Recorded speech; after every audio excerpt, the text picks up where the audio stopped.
বাফুফেতে অমানিশা নির্বাচনের আগে কারা করছে ভোটার বাড়ানোর পায়তারা। ফিফার পরামর্শ মানছে না, একজন নিয়ম চালু করে আর একজন মানে না, অনেকে আবার জানেই না।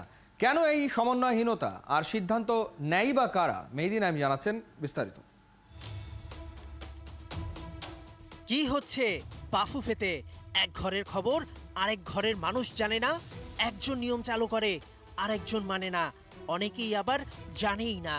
সাম্প্রতিক সময়ে গুরুত্বপূর্ণ বেশ কটি বিষয় নিয়ে সমন্বয়হীনতা চোখে পড়েছে। প্রিমিয়ার লিগের বাইলজ অনুযায়ী টেবিলের সবচেয়ে কম পয়েন্ট থাকা দুটি দল রেলিগেশনে বাদ যাবে, আর দুটি দল বিসিএল থেকে বিপিএলে উন্নীত হবে। কিন্তু লিগের একদম শেষে হঠাৎ মিটিং করে জানায় একটি দল বাদ যাবে।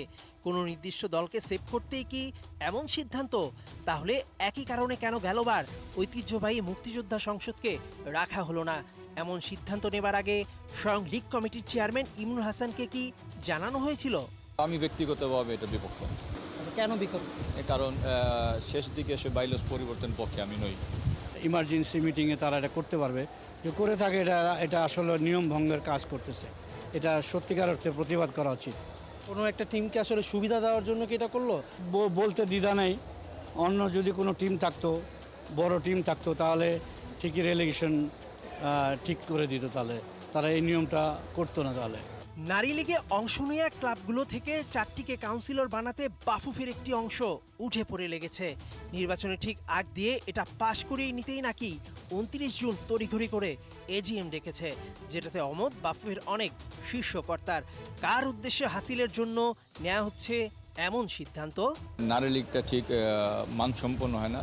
যদি নারী লীগের ক্লাব কাউন্সিল পেতে পারে, তা সেক্ষেত্রে এখন যেটা নিয়ম আছে তৃতীয় বিভাগে সুপার লিগ উত্তীর্ণ, তো আমার মনে হয় যে তৃতীয় বিভাগে সবগুলি ক্লাবে কাউন্সিল হিসেবে আওতা আনা উচিত, পাশাপাশি পায়োনিয়ার ক্লাবগুলোকে কাউন্সিল হিসেবে আওতা আনা উচিত। বিপিএলে নবীন ফুটবলারদের অংশগ্রহণ বাড়াতে 18 বছরের 2 জন ফুটবলার স্কোয়াডে আর একজন ফুটবলার একাদশে রাখার নিয়মের কথা গেল সপ্তাহে জানিয়েছিলেন ইমরুল হাসান। 23 জনের স্কোয়াড থাকে, চূড়ান্ত স্কোয়াড। সেখানে 16 থেকে 18 বয়সে 2 জন প্লেয়ার অবশ্যই থাকতে হবে। সেটাও বাদ যাচ্ছে। একবার ভাবুন, যে ফেডারেশনে কোনো সিদ্ধান্ত সবার মতামতের ভিত্তিতে নেওয়া হয় না, আবার অনেককে জানানোও হয় না, সে ফেডারেশনের ভবিষ্যৎ কি? নিয়ম সবার জন্য সমান, কিন্তু অবস্থা ভেদে দল বিশেষে সেটা যদি পাল্টে যায়, তবে কিভাবে হবে দেশের ফুটবলে আইনের শাসন? নির্বাচনে ফিফা সদস্য সংখ্যা কমানোর পরামর্শ দিলেও কোন স্বার্থ হাসিলে সেটা আরও বাড়াতে চাচ্ছে বাফুফে। আর মাঠের খেলার চাইতে মাঠের বাইরের পলিটিক্সের জন্যই দেশের ফুটবলের এই অবস্থা। রুগ্ন থেকে হচ্ছে মুমূর্ষ, যেন দেখার কেউ নেই। মেহেদী নাইম, 71।